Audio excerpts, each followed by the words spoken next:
Assembly ఎన్నికలు బీఆర్ఎస్ను చావుదెబ్బ కొట్టాయి. సింగరేణి గుర్తింపు union ఎన్నికలు అంతకంటే బలమైన ప్రశ్నలను ఆవిష్కరించాయి. ఈసారి సింగరేణి ఎన్నికల్లో బీఆర్ఎస్ అనుబంధ తెలంగాణ బొగ్గుగని కార్మిక సంఘం టీబీజీకేఎస్ నామమాత్ర ఓట్లు కూడా సాధించలేని దుస్థితిలోకి వెళ్లిపోయింది. ఈ తప్పు ముమ్మాటికి కల్వకుంట్ల కవితదేనన్న చర్చ మొదలైంది.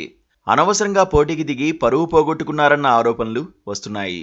ఈ క్రమంలో కవిత తనను తాను వీక్ చేసుకోవడమే కాకుండా బీఆర్ఎస్ను కూడా బలహీనపరిచారని చెప్పుకోవాల్సి ఉంటుంది.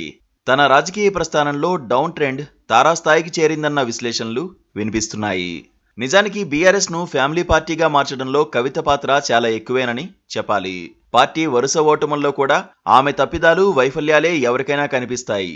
అవసరానికి మించి మాట్లాడడం, ప్రతిదానిలో జోక్యం చేసుకోవడం ఆమెకు బాగా అలవాటైపోయిందని కూడా ప్రత్యేకంగా చెప్పాల్సిన పనిలేదు. చివరకు ఢిల్లీ లిక్కర్ స్కామ్లో ఇరుక్కుని పార్టీ పరువు గోదాట్లో కలిపేశారు. మలిదశ తెలంగాణ ఉద్యమంలోకి కవిత లేటుగా వచ్చినప్పటికీ లేటెస్ట్గా మారిన సందర్భం ఉంది. తెలంగాణ సంస్కృతి సంప్రదాయాలను ప్రతిబింబిస్తూ ఉద్యమానికి ఊతమిచ్చే చర్యలను ఆమె చేపట్టినప్పుడు మంచి పనే చేస్తున్నారన్న సంతృప్తి జనంలో ఉండేది. కొంతకాలం పాటు తెలంగాణ బతుకమ్మగా ఆమె పేరు స్థిరపడిపోయింది.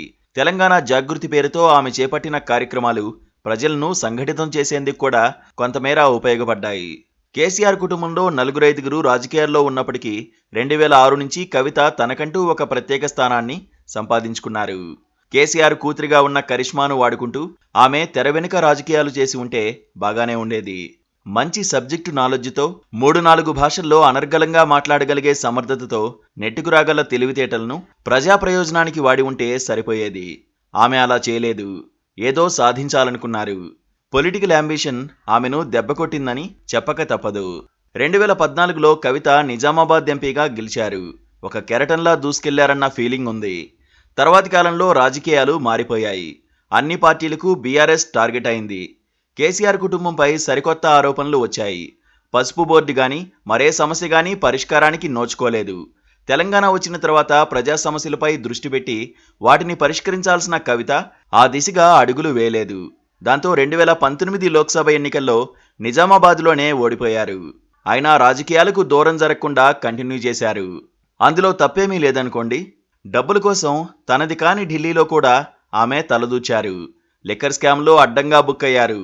100 కోట్లు ఆమెకు అందాయన్న ఆరోపణకు సమాధానం చెప్పలేక నానాతంటాలు పడుతున్నారు.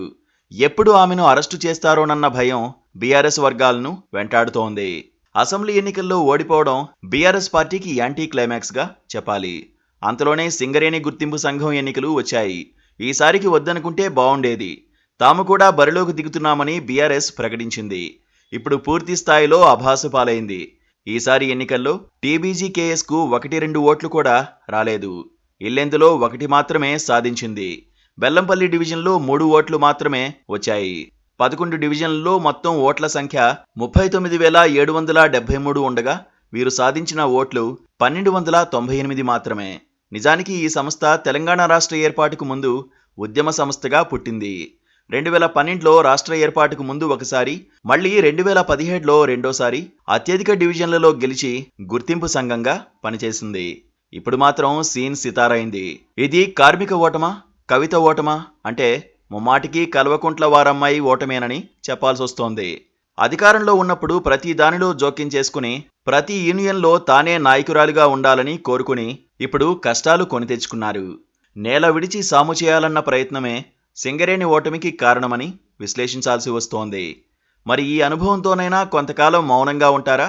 నిజామాబాద్ లోక్సభ ఎన్నికల్లో పోటీ చేస్తారా అన్నది వేచి చూడాలి. ఏదైనా అంతా కవిత ఇష్టమేగా.